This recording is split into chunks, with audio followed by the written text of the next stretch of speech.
Anak-anak pernah tanya nggak kepada Bu Sandra?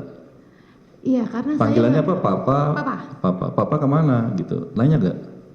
Nanya. Terus jawaban ibu apa? Eh, karena memang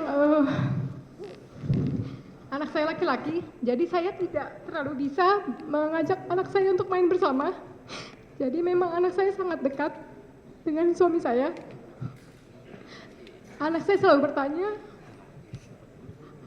Papa di mana? Kenapa nggak anterin sekolah lagi? Kenapa tidak mengajak mereka untuk bermain bersama lagi? Karena suami saya juga yang menyuapi anak-anak saya, menemani anak-anak saya tidur.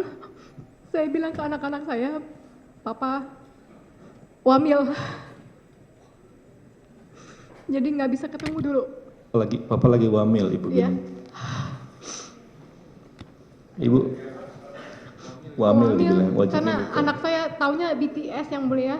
BTS itu orang Korea, jadi mereka tahu orang Korea ini wamil, BTS itu wamil. Jadi saya bilang, papanya lagi wamil. Itu diam aja gitu. Percaya, cuman tiap hari tanya, tiap hari berdoa supaya Wamilnya selesai. ya wamilnya cepet-cepet selesai. Dan cuman tanya kapan bisa bertemu dengan suami saya. Karena memang anak-anak saya sepertinya lebih dekat dengan suami saya. Ya. Ya, begitu family man ya Bu ya. Iya. Makasih Bu Sandra. Kalau kami sebagai keluarga, orang-orang yang terdekat dengan beliau, kami sangat mengetahui karakter beliau.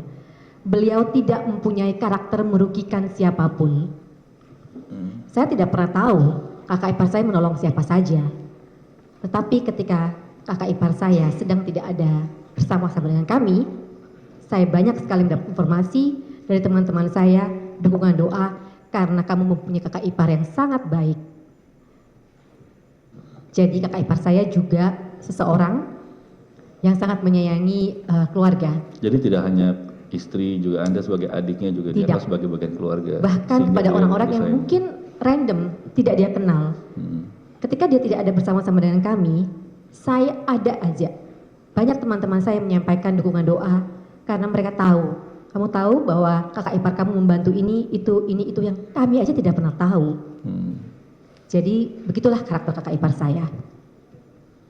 Kalau Bu Kartika pernah tahu tentang perannya Pak Harvey di Bangka pada masa COVID, pernah dengar?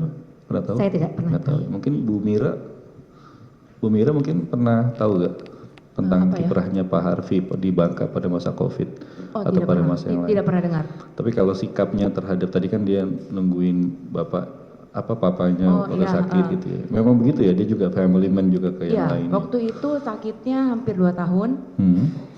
Jadi bolak-balik Singapura. Jadi saya jagain mama, kakak jagain papa bolak-balik. Karena kalau mama maksud mungkin takut capek ya. Jadi mendingan anak-anak aja. Di keluarga tuh Pak Harvey nomor berapa? Nomor 4. Nomor 4. Oh, Iya. Di atas ada 3 kakak. Iya, di atas ada 3 Di lagi. bawah ada berapa adik? 3 Saya lagi. paling kecil. Oh, jadi di tengah-tengah.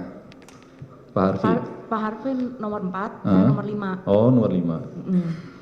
Tapi sikap dia juga sama ya kayak Bu Sandra tadi, gimana sikapnya? Sama. Juga tetap sama ke semuanya. Sayang ya? mama, sayang kakak, Nggak sayang adik. dibeda-bedain. Iya, sayang ponakan. Nggak mau berkonflik. Tidak pernah. Nggak mau Tidak pernah berbuat membuat yang orang tua susah tuh tidak salah. pernah.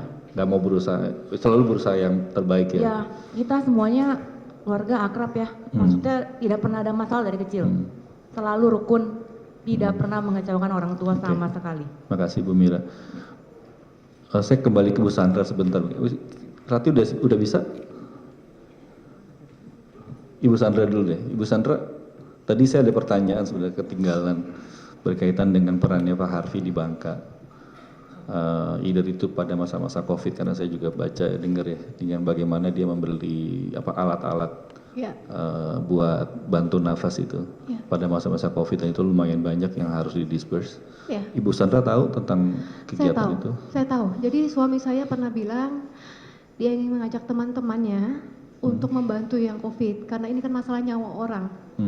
Masalah nyawa orang, kalau kita bisa membantu yang kena COVID. Kenapa enggak? Karena ini menyelamatkan nyawa orang. Suami saya paling concern dengan menyelamatkan nyawa orang, menolong orang lain. Jadi saya tahu, karena dia berusaha untuk mencari alat-alat ini kemana-mana untuk membantu orang-orang COVID. Termasuk beli masker katanya sampai Iya, 2 juta sama satu alat-alat kotak ini. apa ya, PCR juga, alat bantu pernapasan juga.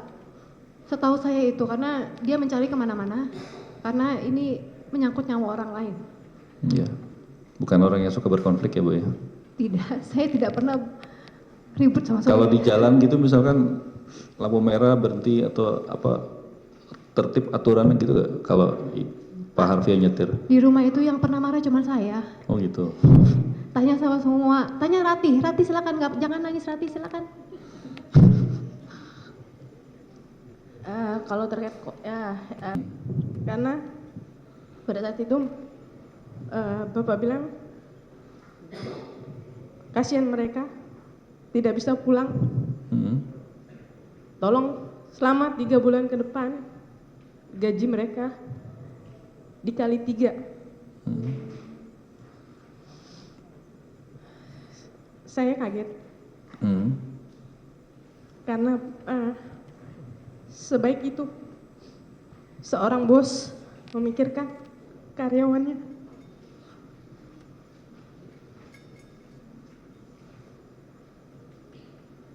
Gitu ya. Terima kasih Ratih. Saya ke Punya karir yang sukses. Jadi ketika saya menjadi brand ambassador dari CIMB Niaga ini, saya diberikan rekening saya dan anak-anak saya. Nah kebetulan memang 100% pembayaran dari CIMB Niaga untuk kami, untuk saya dan anak-anak saya sebagai anak-anak brand ambassador dari CIMB Niaga. Dan untuk anak-anak saya memang dari dalam perut pun anak-anak saya sudah ikut saya syuting. Saya waktu hamil juga menjadi brand ambassador mengiklankan Japanese Airlines, milik maskapai penerbangan Jepang. Anak saya memang dari perut misalnya ikut saya syuting iklan Blackmores untuk pregnancy. Iklan Mothercare jalan 6 tahun bersama anak-anak saya. Anak-anak saya ini iklannya banyak sekali, mulai dari susu, obat penurun panas, dan masih banyak shampoo, lotion, sepatu, kemudian iklan-iklan baju, kemudian Itu juga pendapatannya masuk ke rekening itu? rekening Mama Mega.